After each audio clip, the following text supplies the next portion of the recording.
ملتان کے arts council میں ہاتھ سے تحریر کردہ ایشیا کا سب سے بڑا قرآن مجید کا نسخہ نمائش کے لیے رکھ دیا گیا۔ رانا فاروق کی رپورٹ دیکھیے۔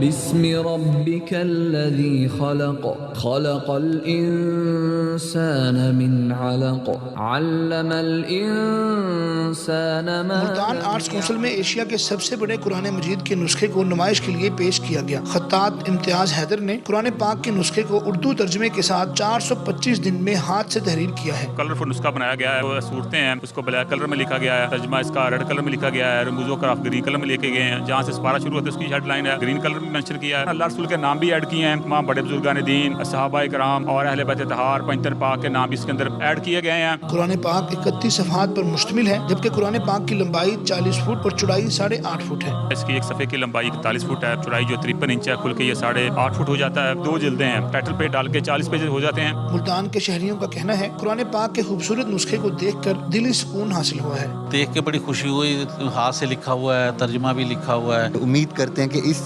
نسخے کو Guinness book of world record کا بھی حصہ بنایا جائے گا۔ خطاط امتیاز حیدر کو امید ہے کہ قرآن مجید کے نسخے کو ورلڈ ریکارڈ کا حصہ بنایا جائے گا۔ کیمرہ مین احسن نیازی کے ساتھ رانا فاروق، ایئر وے نیوز، ملتان۔